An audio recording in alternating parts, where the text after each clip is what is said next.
अस्सलाम वालेकुम व्यूवर्स, कैसे हैं सब। उम्मीद है कि सब ठीक ठाक और हैरियत से होंगे और बहुत खुश होंगे। अल्लाह ताला सबको खुशी रखे, आबाद रखे और हर तकलीफ से और हर बीमारी से दूर रखे। तो चले जी, आज मैं आपके साथ करेले गोश्त की रेसिपी लेके आई हूँ जो बहुत ज़बरदस्त बनते हैं। बिस्मिल्लाहिर्रहमानिर्रहीम। सबसे पहले 1.5 किलो करेले ले लिए हैं। इनको हम पील ऑफ कर लेंगे और अच्छे से छील कर तो इनका छिलका अलग कर लेंगे और उनको कट करेंगे। और इस तरह से हमने सबको पील ऑफ कर लिया है, ये देखें अच्छे से। और इसको अब आपने दरमियान से कट लगाना है और इसके अंदर जो बीज वगैरह होते हैं वो निकाल कर एक साइड पे कर लेना है। गन सारा साइड पे कर लेंगे और इसको दरमियान से सारे बीज निकाल कर तो इसको बारीक बारीक कट कर लेंगे। तो ये देखें, इस तरह से आपने हाथ से अपने अंगूठे की मदद से तो ये सारे बीज निकाल लिए मैंने। और अब इस तरह से आपने कट करना है, बिल्कुल बारीक भी ना हो और बिल्कुल मोटा भी ना हो, नॉर्मल सा हो, दरमियाने साइज़ का हो तो ठीक रहेगा। इसी तरह से आपने सबको कट कर लेना है। तो चलिए जी, मैं सारे कट करके तो फिर आपको दिखाती हूँ। इस तरह से आपका टाइम वेस्ट भी ना हो और मेरा भी ना हो। आपने देख लिया है कि किस तरह से कटिंग करनी है। तो ये देखिए जी, सारे कट कर लिए हैं। अब हम इनमें नमक लगाकर तो इसको तकरीबन तकरीबन 1.5 से 2 घंटे के लिए रख देंगे, ताकि जो इसके अंदर करवाहट होती है वो ख़त्म हो जाए। प्याज आपने ये ले लेने हैं तकरीबन 6 से 7 ले लेने हैं, इतने ही आपने लेने हैं, इनफ है। 1.5 किलो हमारे करेले थोड़े होंगे और गोश्त हमने ज़्यादा ऐड करना है ताकि बहुत अच्छा टेस्ट आए। और ये देखें, इस तरह से लंबा लंबा आपने और बारीक बारीक प्याज काट कर तो एक साइड पे कर लेना है और बाकी ऊपर से उतारना है। तो चलिए जी, सबसे पहले फटाफट प्याज काट लेते हैं, इसके बाद फिर मैं आपको बताती हूँ। ये देखिए जी, करेले भी हमारे हो गए तैयार और प्याज भी कट गया। इसमें आपने 2 टीस्पून भर भर कर सोल्ट ऐड करना है और इसको ऐसे अच्छे से हिला देना है। ये देखें जी, अच्छे से हिलाकर तो ढककर आप रख दें। ये अपना पानी भी छोड़ देगा और सारी करवाहट नमक के ज़रिए पानी में आ जाएगी और फिर जब इसको वॉश करेंगे तो सारी करवाहट उतर जाती है। तो ये देखें जी, ये गोश्त है। ये देखें, ज़्यादा सारा गोश्त ले लिया है, तकरीबन तकरीबन 1.5 किलो होगा ये गोश्त। और इसको अच्छे से साफ़ कर लेना है और साफ़ करके इसमें पानी ऐड करना है। पानी इतना ऐड करना है कि जिसमें ये गल जाए, क्योंकि बीफ है तो इसकी तो यखनी हम ऐड नहीं करेंगे। और इसमें बिल्कुल भी, ये देखें, पूरे तकरीबन 1.5 प्याज आपने इसमें डाल देना है।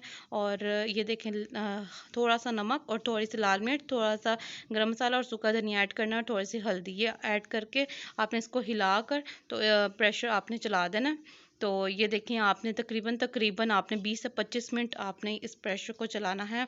और एक साइड पे हम अपने करेले फ्राई कर लेते हैं। सबसे पहले हमने घी रख दिया है धोने के लिए, अब धोते हैं इन्हें। और अच्छे से आपने नल का खोल लेना है और नल खोल कर तो आपने इसको अच्छे से ज़ोर ज़ोर से दबा कर तो इस तरह से निचोड़ना है। पहले इतनी बार धोना है, तकरीबन 4 से 5 मरतबा, कि सारा इसके अंदर जो है ना कड़वाहट वो निकल जाए और नमक भी सारा उतर जाए। नमक बिल्कुल भी नहीं रहता जब हम अच्छे से धोते हैं। तो ये देखें, इनको ज़ोर से दबाकर तो आपने इनको निचोड़ना है ताकि इसमें पानी ना रहे। अगर पानी रहेगा तो जो फ्राई करेंगे तो फिर वो सही से क्रिस्पी भी नहीं होंगे और पानी की वजह से लेट फ्राई होंगे। तो ये देखें, ये सारे हमने इसमें ऐड कर दिए हैं, क्योंकि थे ही थोड़े, अगर ज़्यादा होते 3-4 किलो तो हम हाफ हाफ करके तो फ्राई कर लेते। अभी इसमें पूरे आ चुके हैं। तो करेले बोला है थोड़े होंगे, गोश्त ज़्यादा होगा तो बहुत टेस्टी बनता है। इसका कलर चेंज हो गया है। तो ये देखें, और भी इसका कलर येलो होता जा रहा है, आहिस्ता आहिस्ता ये ब्राउन हो जाएगा। तो जब अच्छे से ब्राउन हो जाएंगे तो हम इसे निकाल लेंगे और बाकी हम मसाला अपना तैयार करेंगे। तो ये देखें जी, जब तक ये होता है तो तब तक उधर गोश्त कर रहा है और इधर ये करेले फ्राई हो रहे हैं। तो ये देखें कितना ज़बरदस्त लग रहा है। आजकल तो गर्मियाँ हैं तो इसका सीज़न है तो गोश्त भी सबके पास होगा, तो फिर देर किस चीज़ की, आप उठें और बनाएं। और ये देखें, काफ़ी हद तक ये फ्राई हो चुके हैं, तो बस थोड़ा सा ही रह गया है। और ये देखें, अच्छे से हमारे करेले फ्राई हो गए। अब इसे एक बर्तन में आपने अलहदा निकाल लेने हैं।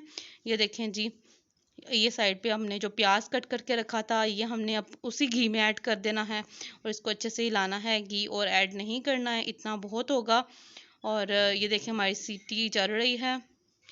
अब हमारे 25 मिनट तकरीबन हो चुके हैं और अब हम गैस हमने बंद कर दिया है। और ये देखिए, प्याज हमारा अच्छे से फ्राई हो रहा है।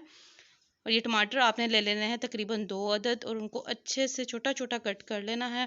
वो भी हमने, प्याज हमारा 50% हो जाए थोड़ा सा ब्राउन, तो हमने उसमें टमाटर ऐड कर देने हैं। ये देखें, गोश्त कितना ज़बरदस्त है और इतना अच्छा गल गया। बोटी आपने हमेशा, मैं ये कहूँगी कि छोटी छोटी लिया करूँ, उससे बहुत ही टेस्ट आता है। तो ये देखें मिर्चों का पेस्ट है, तकरीबन 4 से 5 मिर्चें थी और ये अदरक लहसुन का पेस्ट चला गया। और इसे अच्छे से हिला देंगे बहुत ही अच्छा ये मसाला तैयार होता है इस तरह से। अब स्पाइसेस डालने की बारी है। इसमें 2 टीस्पून सॉल्ट ऐड करेंगे, 2 टीस्पून इसमें सूखा धनिया पाउडर, 2 टीस्पून ही हम इसमें लाल मिर्च का पाउडर ऐड करेंगे, 1 टीस्पून हल्दी और 1 टीस्पून ही गरम मसाला ऐड करेंगे और इसे अच्छे से मिक्स कर देंगे। और मसाला हमारा बहुत ही अच्छे से तैयार हो चुका है। तकरीबन 5 मिनट अब इस मसाले को तैयार करेंगे। उसके बाद हम इसमें अपना अच्छे से जो गोश्त गला के रखा है वो ऐड करके इसे भुनेंगे। तकरीबन हमने 10 मिनट इसको भूनना है। फिर हम अब इसे दम पे रख के भून कर तो हम इसमें अपने करेले हमने फ्राई करके रखे थे वो इसमें ऐड कर देंगे। तो उसके बाद भी हमने इसको तकरीबन 10 मिनट दम पे रखना है और हमारी ये मज़ेदार करेले गोश्त की रेसिपी तैयार हो जाएगी। ये देखिए जी, अब इसे डिश आउट कर रही हूँ मैं। ये देखें ज़बरदस्त, हमने 10-10 मिनट इनको दम दे दिया था। तो ये देखें कितना ज़बरदस्त ये तैयार हुआ है और कितना ये प्यारा लग रहा है। माशाल्लाह माशाल्लाह, बिल्कुल भी इसमें कड़वाहट नहीं है और बिल्कुल ये भुना हुआ है और बहुत ही मज़े का बना है। तो ज़रूर आप ट्राई करें, बहुत ही अच्छा बनेगा। तो इसके पास से देख लें आप कितना ज़बरदस्त है। ये देखें करेले, प्याज, गोश्त इतना ज़बरदस्त लग रहा है। माशाल्लाह माशाल्लाह। उम्मीद करती हूँ वीडियो बहुत पसंद आई होगी। अपना ढेर सारा ख्याल रखें। मिलते हैं नेक्स्ट वीडियो में। अल्लाह हाफ़िज़।